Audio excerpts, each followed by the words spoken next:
Bem-vindo à Comissão Executiva. Ao longo desta semana analisamos as implicações do Corporate Governance em Portugal. Numa semana em que foi lançado o projeto de Governo das Boas Sociedades pelo Instituto Português de Corporate Governance.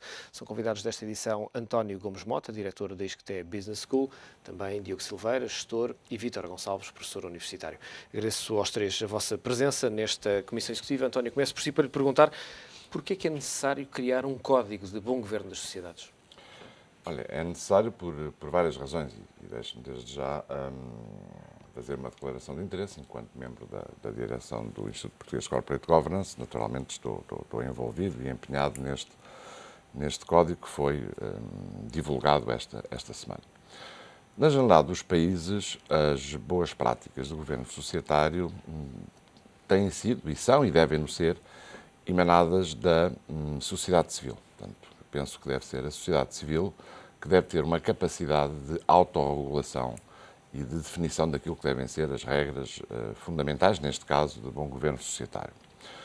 O Instituto Português de Corporate Governance fez essa tentativa há cerca de 4 anos, num processo que não vale a pena descrevê-lo agora, mas que foi relativamente conturbado e que acabou por não, por o projeto que então se estava a definir, acabou por não ver a luz do dia.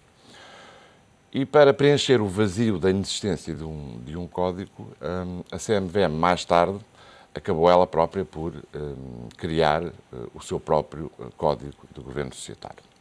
E o que nós fizemos, nós, direção do IPCG, fizemos nestes últimos 2 anos, desde que tomámos posse, foi, no fundo, retomar aquilo que nós achamos ser a nossa obrigação, ou seja, desenvolver um projeto que acabou agora de ser apresentado publicamente, e que, no fundo, vai constituir para as empresas uma alternativa àquele código que neste momento existe. É um código, obviamente, que não concorre com ninguém, tem uma filosofia e tem um conjunto de princípios próprios, que poderemos já a seguir desenvolver, mas que, na prática, acima de tudo, o que vai constituir é uma opção que as empresas cotadas livremente vão escolher ou não. Julgamos que o nosso código tem um conjunto de elementos que são relevantes e que se ajustam bem à realidade do nosso tecido empresarial. Este é um aspecto muito importante, mas fundamentalmente o que nós achamos que fizemos foi cumprir o nosso papel e oferecer, disponibilizar um código que as empresas que o queiram podem vir a adotar. António, numa declaração mais pedagógica, quem nunca ouviu falar desta expressão, o que é que estamos a falar quando estamos a falar de bom governo das sociedades, de corporate governance? Olha, as empresas cotadas, e esse é o universo que fundamentalmente está aqui a ser retratado, são empresas, sem usar uma linguagem jurídica muito rebuscada, designadas de interesse público. E de interesse público porquê? Porque, sendo empresas cotadas, no fundo, são um veículo de investimento de múltiplos investidores. E é necessário e é fundamental que se acautelem os interesses desse conjunto de investidores. Como? Fundamentalmente, através de 2 pontos muito importantes. Por um lado, assegurar que há uma transparência de informação, ou seja, que todos os investidores têm acesso àquilo que são os elementos mais relevantes em termos da situação económica ou financeira, das decisões dessas empresas. Portanto, esse é um primeiro ponto, a transparência. E um segundo ponto fundamental é assegurar um tratamento absolutamente igual entre todos os acionistas, independentemente de terem mais ou menos ações. E o que, no fundo, um código desta natureza, em Portugal, como em qualquer outro país, procura, é assegurar que o governo das sociedades, ou seja, se quiser, os órgãos de gestão das sociedades, exerçam as suas funções assegurando estes 2 princípios. Transparência de informação e decisão e tratamento absolutamente igualitário entre todos os acionistas. Diogo, tem uma experiência grande como gestor. Como é que um código poderá melhorar aquilo que é a relação dos vários órgãos de gestão de uma sociedade com os seus acionistas? Obviamente, um elemento importante daquilo que é também a direção de uma empresa. O primeiro aspecto é o facto de existir agora um código. É uma boa oportunidade, é um bom catalisador para nós todos voltarmos a refletir sobre o tema. E quando digo todos, o conjunto dos interessados, membros de órgãos sociais, acionistas, colaboradores. Portanto, é sempre um bom momento para se voltar a refletir e a questionar e a analisar o que cada um tem na sua própria casa e perceber qual é a avaliação que consegue fazer das práticas atuais face às sugestões e às recomendações que estão presentes, que estão subjacentes às propostas do Código.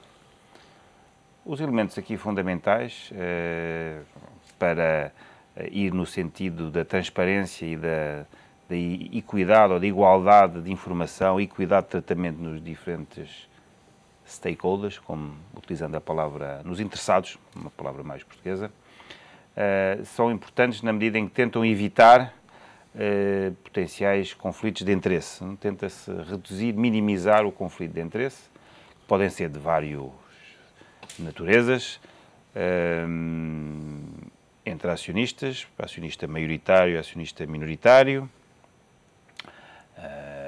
É um tema muito relevante em Portugal, onde muitas das empresas cotadas são cotadas, mas têm um acionista maioritário.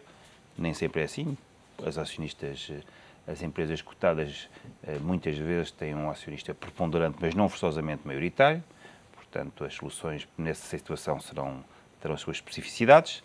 Depois, podemos vir a ter em Portugal uma situação em que um dos acionistas será o Estado. Tem perspectivas diferentes dos outros acionistas, portanto, também será importante e, portanto, de novo, um timing fantástico desta nova proposta de código no momento em que vamos ter de gerir a situação entre acionistas privados e acionistas públicos. E depois o tema mais clássico do conflito de interesse e do custo de agenciamento, agency cost em inglês, entre os acionistas e os gestores. Portanto, quando aparece um novo código, acho que é uma boa altura para todos, à luz da nossa situação, revermos, ponderarmos, sendo certo que existe um conjunto de modelos que, em função das situações, são mais ou menos adequados, mas que sempre, para além dos modelos, as pessoas são fundamentais. Não é? Portanto, eu gostava de deixar esta nota. Os modelos são muito importantes, a escolha das pessoas, pelo menos, tão importantes. Parece-lhe, quando olhamos para alguns casos nacionais, mas também internacionais, às vezes de conflito entre chairman e CEO, ou outro tipo de conflitos entre determinados órgãos de gestão da empresa, parece-lhe que a escolha de um determinado modelo anglo-saxónico, ou modelo dualista, ou outro tipo de modelo, poderá condicionar aquilo que é a estratégia da empresa, ou é importante escolher as pessoas e encontrar um modelo que permita uma boa articulação entre as pessoas? Eu penso que, em geral, a força das escolhas, mas isto é um comentário muito genérico, está na sua coerência. É válido para a estratégia das empresas, é válido também para as escolhas de governo. Eu penso que as realidades, o tipo de objetivos que se tem para a empresa, o tipo de conjunto de acionistas que se tem e o tipo de pessoas que vão ser escolhidas para interpretar esses papéis, o mais importante vai estar nesta coerência. E por isso eu teria tendência a pensar que não há sempre um modelo que é o mais adequado, mas há conjuntos de soluções que, pela sua coerência, vão ser os mais adequados. E esses conjuntos, obviamente, têm que ver com as pessoas e com os próprios modelos. Tem, com certeza. Há muitas formas de interpretar um mesmo modelo, há muitas formas de alinhar os interesses e, portanto, eu diria que aqui é preciso passar tanto tempo a refletir sobre um modelo, e aqui temos a ajuda do Instituto Português de Corporate Governance, mas também, e algo que em Portugal nem sempre tem talvez tido o tempo e a atenção merecida, que é a escolha das pessoas. Nem sempre os principais responsáveis, nomeadamente a nível dos acionistas e depois os responsáveis das empresas, às vezes a função da escolha na parte dos recursos humanos é demasiado delegada. E eu penso que é preciso dar atenção ao mais alto nível, ao modelo e às pessoas. Vítor Gonçalves, quando olhamos para aquilo que tem sido a evolução destas matérias e se muitas empresas têm, obviamente e legitimamente, uma atenção grande naquilo que são os resultados financeiros, há também aquilo que é a gestão da relação de outros interessados nas empresas, os trabalhadores, o próprio Estado, as comunidades locais. Como é que uma empresa, nomeadamente uma empresa multinacional, consegue ao mesmo tempo gerir bem as relações com vários investidores, que já se torna uma tarefa muitas vezes árdua, com os interesses de outros atores que também, obviamente, têm uma relação muito direta com a empresa? Vamos lá ver, dentro seja como referiu, seja no modelo monista, seja no modelo dualista, ou seja também naquele que nós temos em Portugal, no chamado modelo latino, existem para além dos representantes dos acionistas nos órgãos de topo, seja no Conselho Geral de Supervisão, seja no Conselho de Administração, existem representantes, existem administradores que não são representantes diretamente dos interesses dos acionistas, mas que podem estar, são chamados independentes e que, por definição, têm por missão representar vários interesses em jogo, seja dos trabalhadores, seja das comunidades locais, seja ter em conta os interesses dos acionistas, isto é, os independentes deverão ter como missão ter em consideração que existem vários interessados numa empresa e que podem, em determinado momento, esses interesses ter até algum antagonismo, não é? Por isso, vamos lá ver, em primeiro lugar, obviamente que os administradores executivos devem ter esta preocupação que existem diferentes interesses em jogo e a sua gestão, os planos que definem, devem, à partida, também assumir como este pressuposto e procurar integrar. Mas, assumindo que pode haver os tais conflitos, como foi referido, os tais conflitos de agência, estes modelos e tendo em conta o que se considera ser boas práticas de governação de uma empresa, diz que devem haver pessoas com a idoneidade, cumprindo um conjunto de regras formais, que não estão ligados ou não estão associados a nenhum interesse específico. São, ao fim e ao cabo, esses administradores independentes, independentemente do modelo de governação, que deverão ter em consideração essas diferentes aspirações. Resposta concreta à sua questão, seja a empresa multinacional ou não, seja a empresa muito grande ou de média dimensão, haverá sempre interesses diferenciados em jogo. O segredo está em conseguir compatibilizar estas várias aspirações. Uma das maneiras de o conseguir é ter na gestão e na supervisão no topo da empresa pessoas com perspectivas diferentes e que tenham a responsabilidade de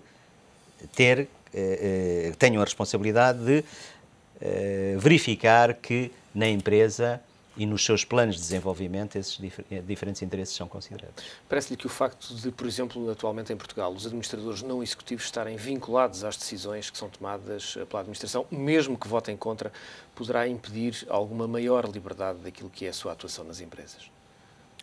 Vamos lá ver, o órgão de administração é um órgão e os administradores fazem parte desse órgão que formalmente, quando estão a tomar decisões na empresa, não estão a representar nenhum acionista, se por acaso mesmo que seja um acionista, um administrador que tenha sido indicado por um acionista. Quando ele vota enquanto administrador da empresa e nesta posição ele deve ter em conta os interesses dos diferentes acionistas, grandes, médios, pequenos, e dos diferentes públicos em jogo. Esse é o primeiro aspecto. E isto não deve ser apenas uma questão meramente formal. Obviamente que não é fácil para um administrador que apresenta um acionista, muitas das vezes, poder ter em mente e tomar decisões que possam ter interesses contraditórios na sua base. Mas, na medida em que o órgão é o órgão de administração, dá mais liberdade, esse aspecto, para ir diretamente à sua questão, se uma pessoa, se um representante, se um membro da administração não está de acordo, por exemplo, com a maioria, se não estiver de acordo, tendo em conta os valores que defende, os pressupostos que assume, os interesses que acha que estão em jogo, de votar contra. Obviamente que os órgãos de administração são órgãos democráticos onde as decisões se tomam por maioria. Essa pessoa saberá, se vota contra, que pronto, a empresa a decisão não fica inviabilizada, mas vamos lá ver, só a possibilidade de poder votar contra, isso é uma chamada de atenção para os outros que eventualmente têm outra opinião, como é uma chamada de atenção para o próprio, porque se há decisões que são tomadas na base de diferentes opiniões, isso leva a que exista uma discussão prévia e por isso é importante a existência de diferentes perspectivas, não é? Eu ia só reforçar o aspecto, nomeadamente, não sei, de um conselho, temos o voto e antes, muitas vezes, temos a voz. Eu acho que é muito importante não só o aspecto, efetivamente, do voto, mas também o aspecto da voz, não é? Por vezes, e eu sou administrador executivo não independente em certos conselhos e sou independente noutros conselhos. O que é sempre relevante, eu penso, é o aspecto da voz. Muitas vezes nós só olhamos para o tema do voto. E no tema da voz, cada um exprimir a sua opinião, eu penso que pode haver estilos muito diferentes, um pouco independentes dos modelos. Acho que é um dos aspectos sobre os quais também faz sentido que haja, não sei se recomendações, mas reflexões, não é? Eu já estive em conselhos de administração em que os temas eram todos discutidos antes e depois era uma formalidade do conselho de administração. Eu já estive em conselhos de administração em que os temas, nada era definido antes, era tudo definido durante, mas já se sabia que a decisão seria uma certa decisão, e já estive em conselhos em que não só não se discutia antes, como não estava nada pré-decidido. E isto em qualquer modelo. Portanto, para além do voto, o tema da voz é muito importante. António, esta questão do novo código, quais são as principais indicações que traz? Vamos tentar sintetizar em 2 ou 3 pontos fundamentais. No fundo, procurando também colher um bocadinho daquilo que tem sido a nossa conversa até aqui. Um primeiro ponto importante é que o Código não favorece especificamente nenhum modelo. Portanto, acomoda bem qualquer que seja o modelo que cada sociedade entenda ser o mais adequado para a sua organização. O segundo ponto, muito importante, e isso é uma novidade em Portugal, é que o Código, para além de ter recomendações, tem essas recomendações organizadas segundo princípios.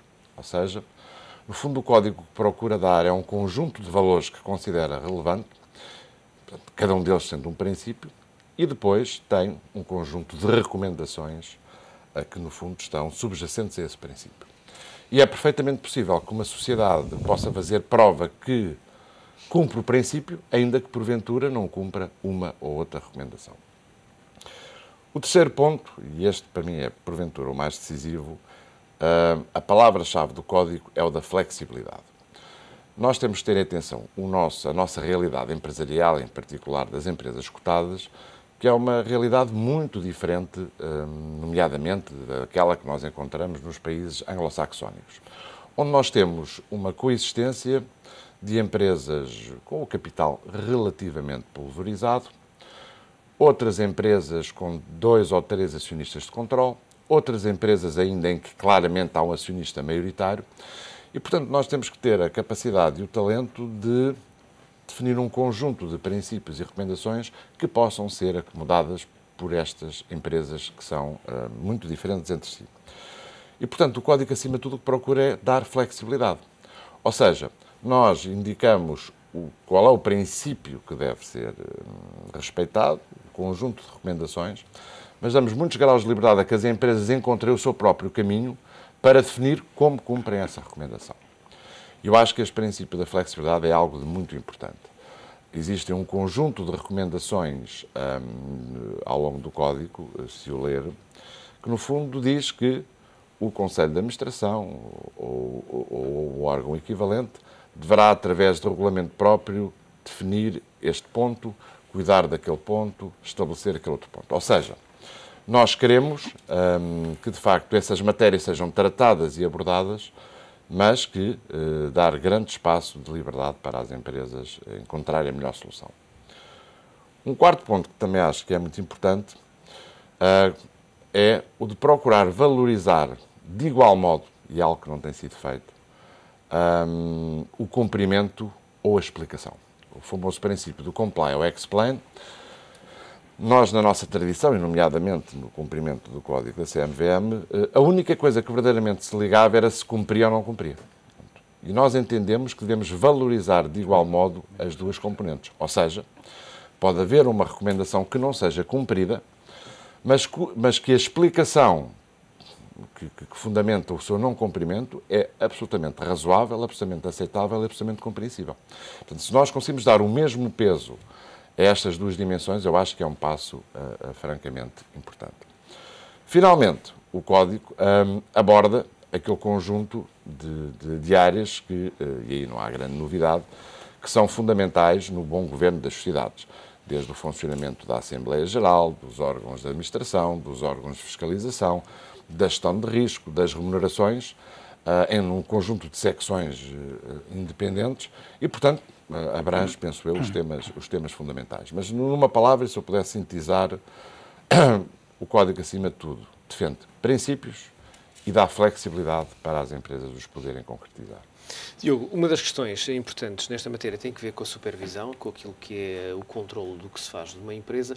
Porque é que tantas empresas, por estes dias temos muitos casos para podermos comprovar esta tese, porque é que tantas empresas, apesar de terem órgãos de supervisão, auditores, comissões de supervisão, ainda assim são conhecidas situações, o caso mais recente, o caso da Banca Espanhola, ou de alguns bancos espanhóis, em que todos estes órgãos falham completamente, redondamente, naquilo que é o seu trabalho de supervisão das empresas? Pois, porque podíamos fazer um paralelo ousado com a informática, não é?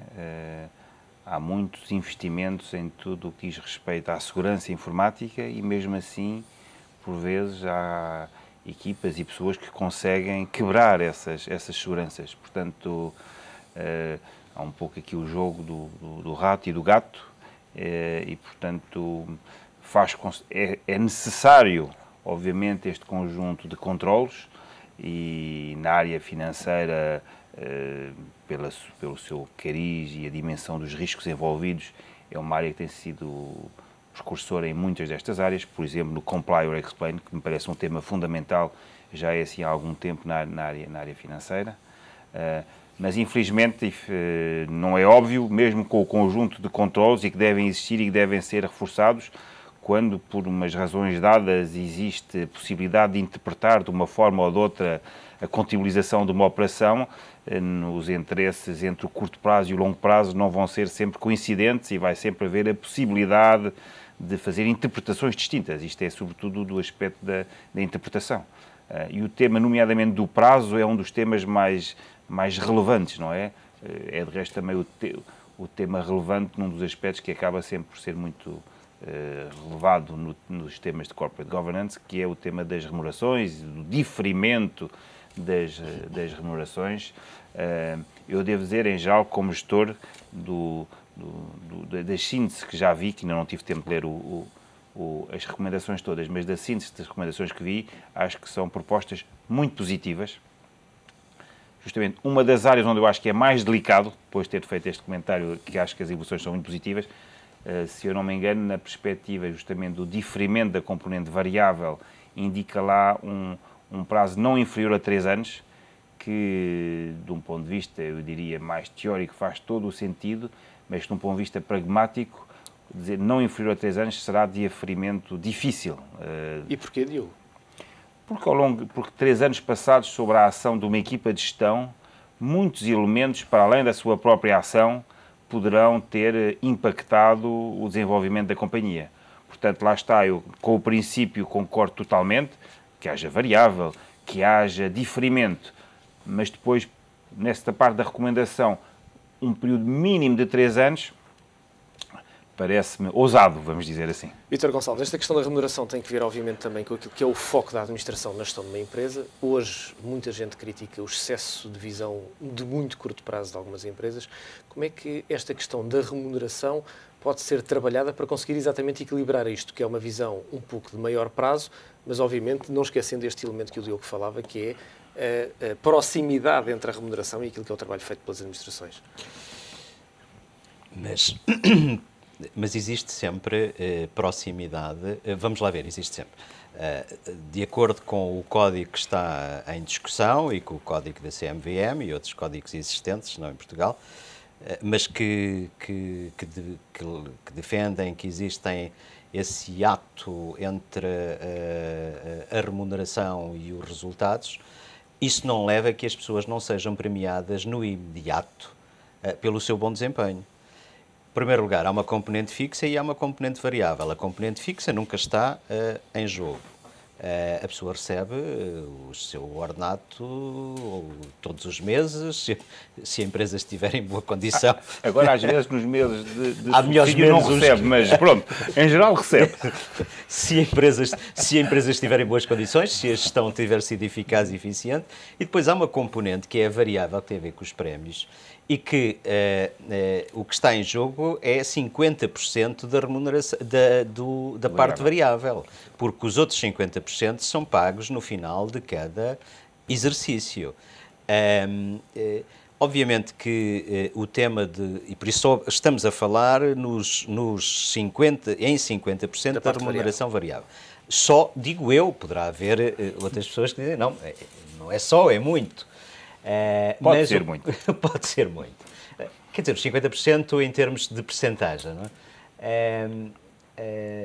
Agora, se é 3 anos, são 2, eu penso é que tem que ser aqui um período suficientemente amplo que leve à defesa, digamos, daquela ou ao abandono daquela prática que na gíria se costuma dizer, que os gestores de topo olham muito para o umbigo e que têm a miopia estratégica, todo este tipo de fraseologia que tem subjacente, que é o gestor de topo preocupar-se apenas com o curto prazo, para poder ter os seus bónus no final de ano e não se preocupar com os investimentos de natureza estratégica, que têm precisamente um retorno para a empresa num horizonte temporal mais alargado.